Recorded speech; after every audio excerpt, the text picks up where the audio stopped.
Hi everyone, and welcome to the first video in the biological molecules topic. This video is on chemistry and molecules.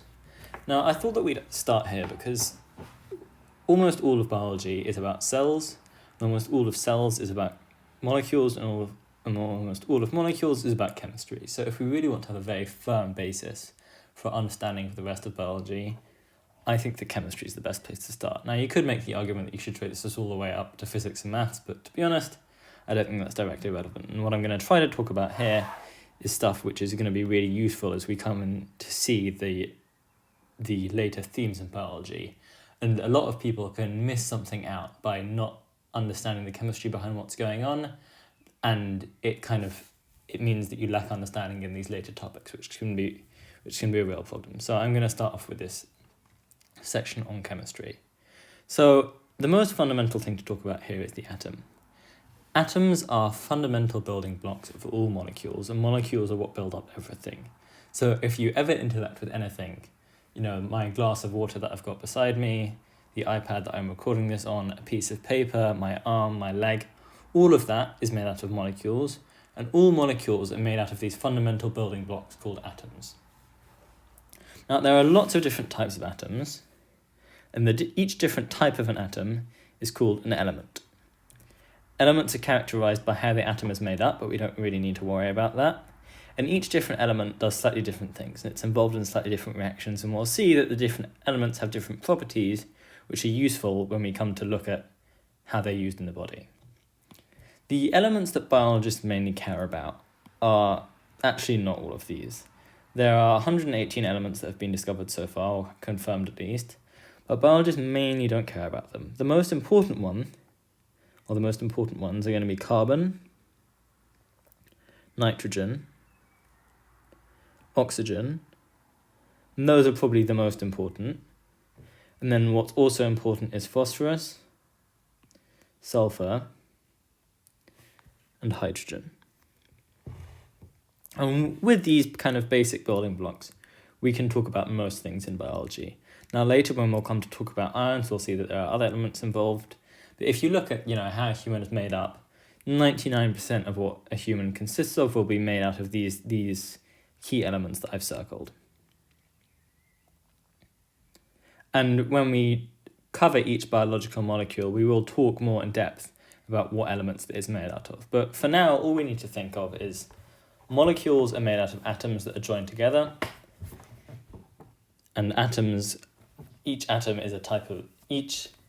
atom falls under the category of a certain type of element. Now the next thing that I want to talk about is bonds.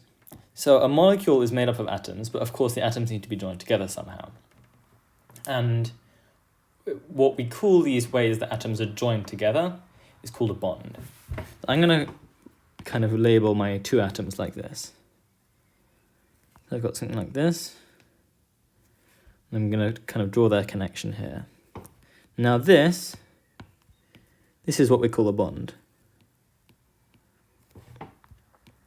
And there are kind of two main types of strong bond that we come across, or at least in biology. And those are covalent and ionic bonds. A covalent bond results from sharing of electrons, and these are really strong.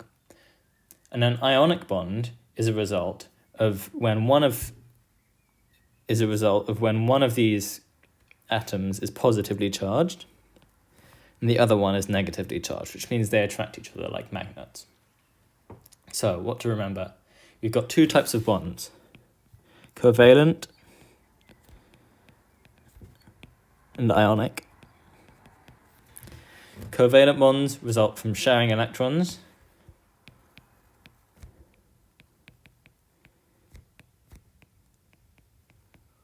and ionic bonds result from attraction between charges.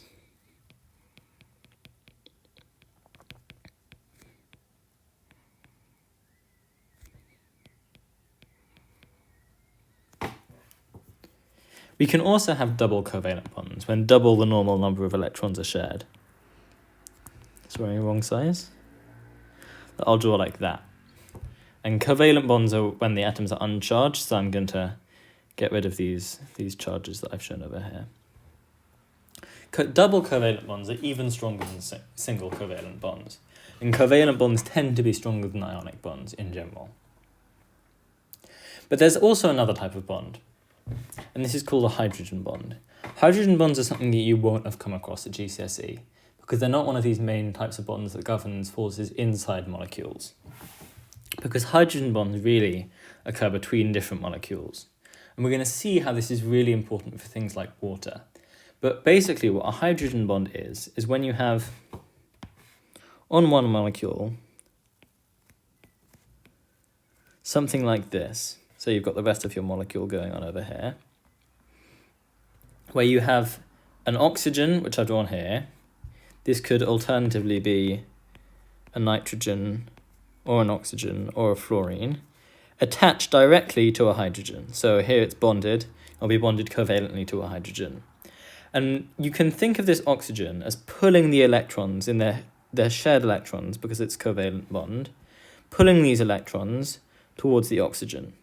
Now, electrons are negatively charged, so this oxygen starts to become slightly negatively charged, and we usually denote this with a delta negative like this.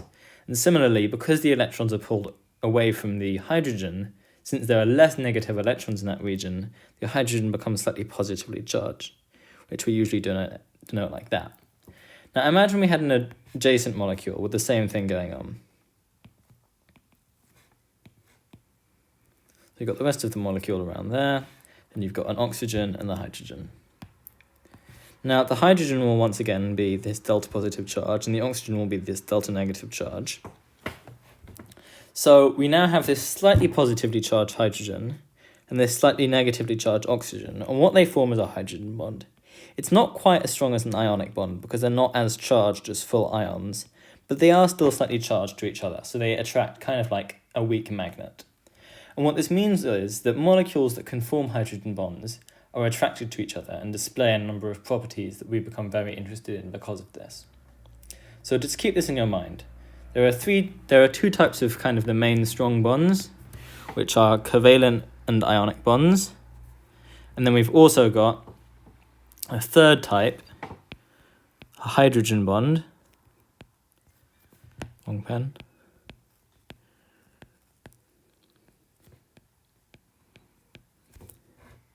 Which is when we have, mainly in biology, OH or NH groups.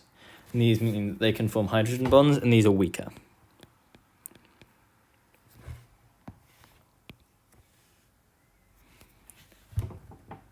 Okay, I'm now going to have a kind of basic look at the most basic biological molecules that we're likely to come across.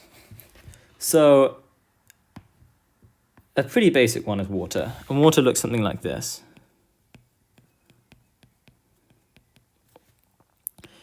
It's one hydrogen covalently bonded to one oxygen, which is covalently bonded to one hydrogen. Now, because we have this oxygen which pulls electrons away from the hydrogen, water has these slight charges on it, the delta negative on the oxygen which pulls the negative electrons, the delta positive on the hydrogen which kind of loses them a little bit because the electrons are sitting somewhere here. And so this means that water can form hydrogen bonds to other water molecules, which we're going to talk about in a bit. So that's water. Something else? We might talk about hydrogen.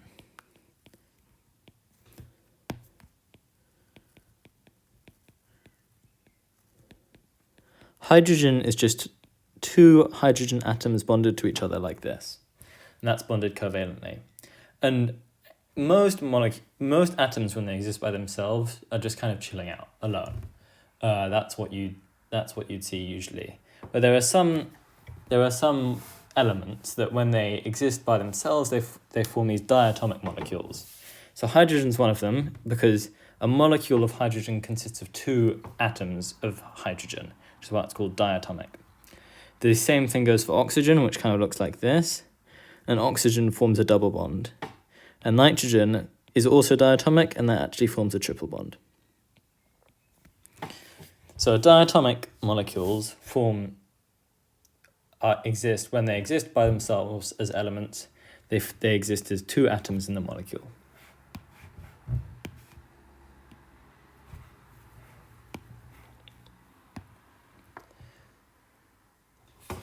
slightly more complicated molecule, but still not too complicated, is CO2. Carbon dioxide. This consists of one central carbon atom surrounded by 2 oxygen atoms. Now, if you're really keen-eyed here, you will have noticed something, which is that different atoms are forming different numbers of bonds. And if you had a close look, you'd noticed carbon always forms 4 bonds. Oxygen always forms 2 bonds. Nitrogen always forms 3 bonds. And hydrogen always forms 1 bond. Now, I'm going to leave the reasoning behind this to excellent chemistry videos that you can find on YouTube.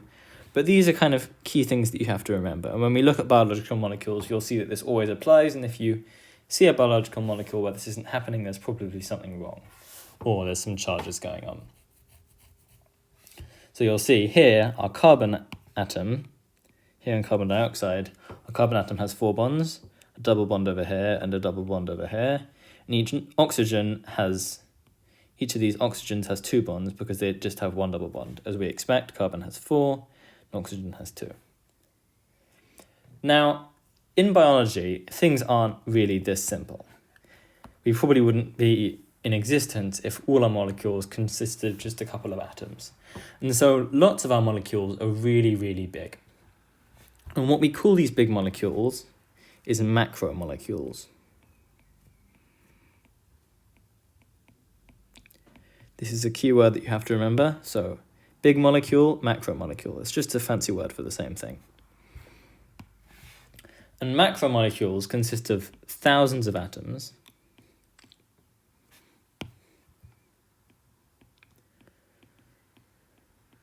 And they tend to be covalently bonded.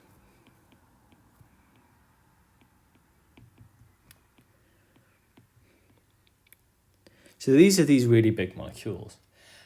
But to make it slightly simpler, often they're made of repeating parts. So you might have something that looks like this. I'm going to use this block here to represent a repeating part. And it's going to repeat again, and again, and again, and so on. And this can happen thousands of times. We usually represent this with brackets and then represent the number of times it's happening with this n over here, which can be 1,000 or whatever. And so when we have the same thing repeated again and again, we actually have a special name for this. This is called a polymer.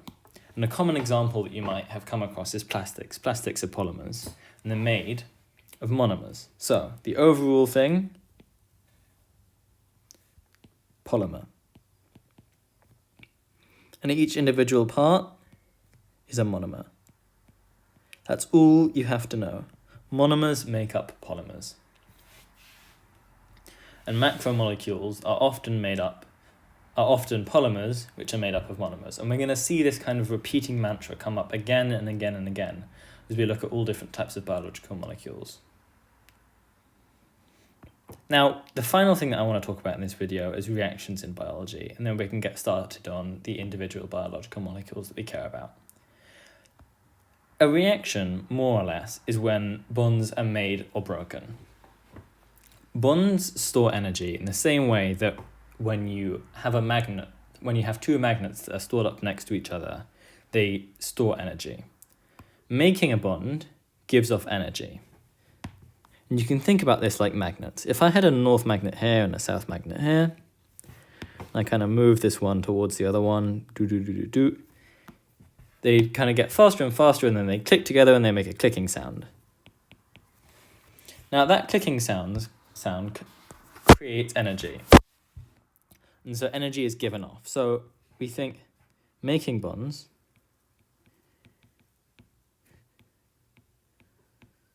gives off energy.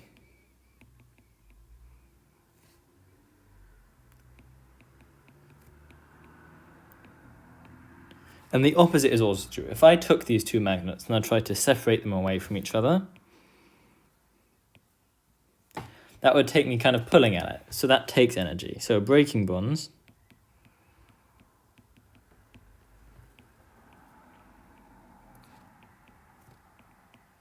takes energy.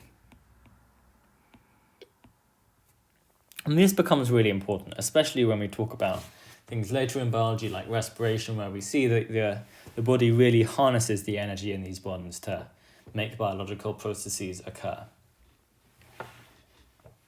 And there's a couple of specific types of reactions that we care about. And these are condensation and hydrolysis. Condensation and hydrolysis. Condensation reactions is when we have two molecules that join together, and when they join together, they give off a small molecule, which is usually water. So say this was my first molecule and this was my second molecule, and they both had like an OH group. So some big molecule might even be a macromolecule over here, and then this whole thing is covalently bonded to an oxygen, which is itself covalently bonded to a hydrogen. Now what we might have is that when they join together, two of the hydrogens and one of the oxygens disappear, like this, and then the rest of the molecule joins together, and that forms a bond.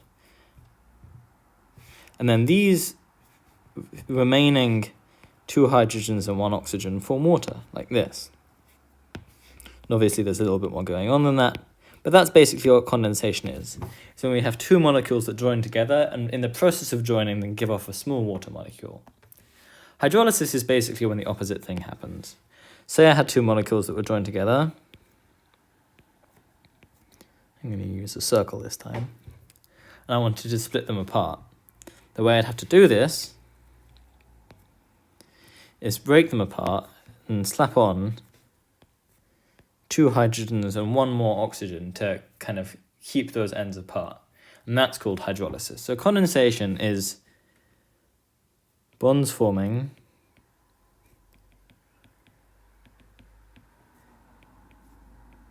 gives off water. Hydrolysis is molecules breaking up. I'd better say molecules than bonds.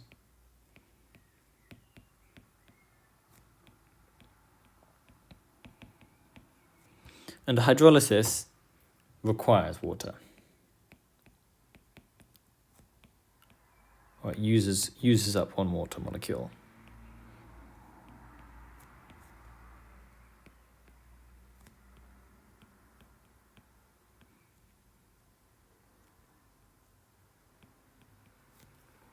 Okay, so just to recap everything we talked about just now.